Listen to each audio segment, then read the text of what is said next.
쓰레기로 가득해 악취를 풍기는 정체불명의 차량. 버려진 것처럼 보이는 이 차 안에 누군가 살고 있다는 겁니다. 차에서 내린 사람은 아이들이었습니다. 언뜻 보기에도 앳된 아이들. 게다가 그중 한 명은 목발을 짚고 있습니다. 아무 거리낌 없이 길에서 라면을 먹는 아이들. 아이들을 먹이느라 할머니는 음식에 손을 대지 않습니다. 아이들 좀 천천히 먹어. 아 누가 뺏어먹냐? 라면 한 개를 나누어 먹는 세 사람. 순식간에 빈 냄비를 치우고 할머니가 물을 끓입니다.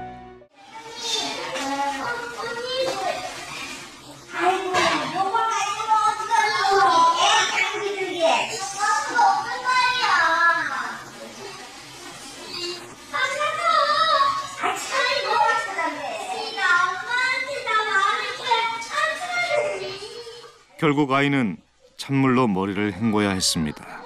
그런데 난처한 상황은 이게 끝이 아닙니다.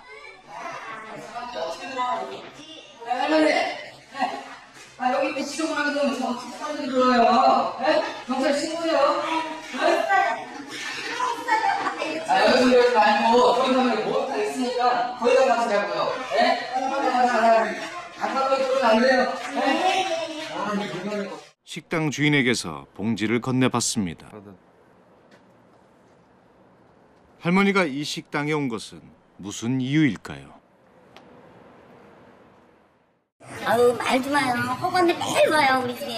근데 밥집인데 어떻게 밥 안 줄 수도 없고. 이 추운 날에 할머니랑 애들이 고생하잖아요. 밥 사줘서 그거 가져갔어요. 장사하고 남은 밥 다 써줬거든요.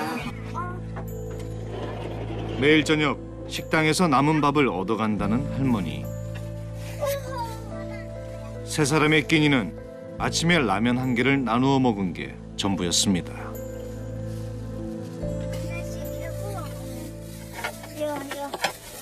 어이 먹어 내 새끼들. 그거 혹시 그냥 너희들부터 먹어. 많이 먹어. 어머니 울어? 할미가 왜 울어? 왜 그래? 애미 잘못 만나갖고 너희들 동생들을 이렇게. 애들이랑 할머니만 있는 것 같은데. 나랑 애들 엄마는 지방에 일이 많아서 자주 못 오고 가끔씩 오고 있습니다. 가족들끼리 헤어져 살기 싫으면 뭐 이렇게라도 살아야지 할 수 있나요? 처음부터 이렇게 살았던 건 아니라고 합니다. 장사하는 것마다 실패해 큰 빚을 지게 됐고 보증금마저 빼앗겨 거리로 쫓겨났다는 겁니다. 대체 애를 어떻게 보는 거야? 나한테 그래. 엄마. 매우 고통스러워하는 막내 미소. 잠시 자리를 비웠던 할머니가 놀라 다가옵니다. 엄마 내 아무리 멋있어? 아버지의 얼굴도 다친 아이만큼이나 고통스러워 보입니다. 힘든 상황을 겪으며 그동안 눌러 참아온 마음이 한순간에 터진 걸까요? 엄마 정경숙 씨가 울분을 터뜨립니다. 엄마가 듣기 싫어! 이게 뭐야 진짜 이게! 아니야 미소가 할머니 놀러 쫓아가는 거야. 시끄러 너는 좀. 너 뭘 잘다고 그래? 너 동생 안 보고 뭐 했어? 아유 왜 애를 저기를 찍고 자꾸. 왜 그래 진짜! 엄마가 듣기 싫어! 구경됐어! 뭘 봐! 지난 2년간 임재철 가족은 무려 14건의 사고 보험금을 청구했고 심지어 지난 2달 사이에 큰딸 아름이의 추락사고, 둘째 아영이의 교통사고, 그리고 막내 미소의 사고까지 차례로 일어났다는 겁니다. 그래서 사실 이걸 우발적인 사고로만 볼 수가 없어요. 대부분의 사고에도 목격자가 없고요. 이번에 미소 사건도 목격자가 없어요. 수법이 전형적인 사고도 있고요.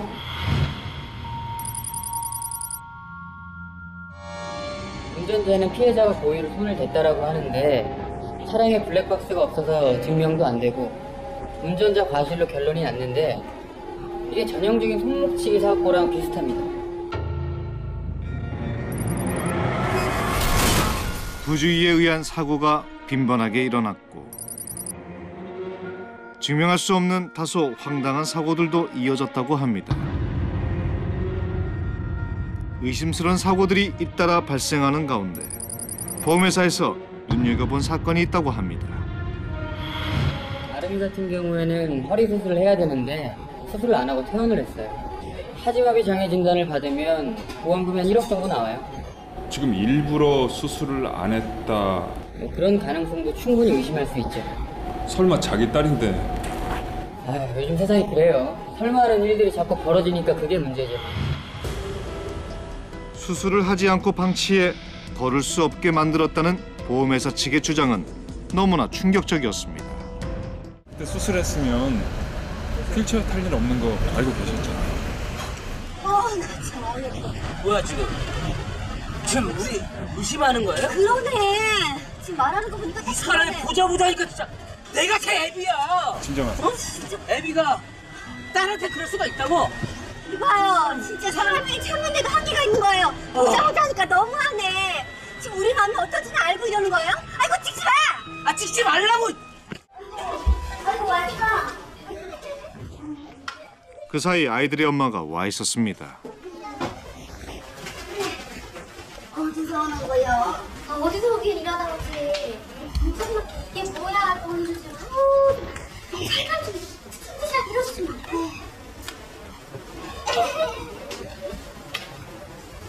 집에 가봤어? 집? 쓰레기차 말이야? 그 냄새 나는데 나보고 왜 가보래? 벌써 가게? 바빠 죽겠는데 의사가 하도 오래 그래서 온 거야. 일을 해야 돈을 벌지. 부질부질해. 이거 꼴도 참 화장값이 없네. 엄마, 내가 좋은 옷 입었는데 나더러 좋다령이래. 내가 눈 찍는 기계야? 아이들에게 인사 한마디 없이 냉정하게 돌아서는 엄마 정경수. 늦은 밤 병원에서 나온 할머니. 차 움직인다. 지금 임재철은 무슨 생각을 하고 있는 걸까요? 할머니 따라오는 거 저기 잠깐만 좀 보자. 뭐가 이상한데 이거? 보험금 청구권 처만 해도 14건 정도네요. 나 지난달에 진짜 큰 돈이 들어올 게 있어. 아무것도 모른다니까 진짜 쉬워. 누워서 떡 먹기라고. 아이고 이게 뭔 괜찮아요? 일이야? 우리 사부가 기절르고 있어. 임재철이요? 할머니 전화 왔었어. 기절르고 있다니까. 얼른 병원으로 들어가세요 일단. 아까 그 병원으로 들어가 계시라고요. 아니 이봐요. 내가 내 새끼들 다 죽여놓고 돈을 벌어요? 에? 미친 거 아니야? 다치게 했잖아 지금. 뭘 다치게 해요? 아니 자기 새끼 다치게 하는 방법 어딨어요? 알아봐요. 다 사고야. 우연히 난 거야. 왜 이래 진짜? 임재철과 정경숙은 끝까지 범행 사실을 부인했습니다. 그러나 경찰의 조사 결과는 달랐습니다. 고의로 사고를 내서 이제 보험금을 타내는 전형적인 보험 사기입니다. 주로 아이들을 다치게 해가지고 보험금을 타내서 이제 도박 자금을 마련하기 위해서 범죄를 저지른 걸로 보입니다. 처음 시작은 우연한 사고였습니다. 막내 미소의 사고로 보험금을 받게 된 임재철. 이후 그는 정경숙과 짜고 고의로 사고를 일으키기 시작했습니다. 공범과 함께 사고를 내는가 하면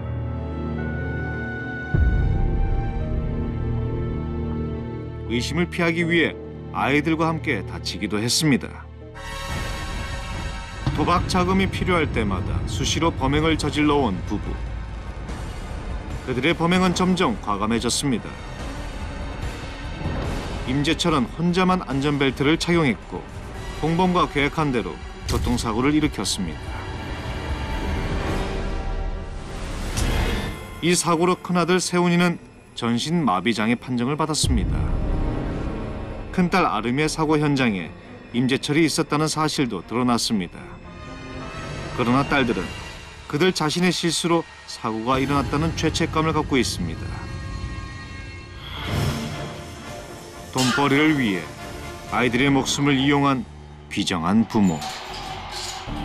지금도 아이들은 왜 이런 불행이 일어났는지 전혀 모른 채 엄마 아빠를 기다리고 있습니다.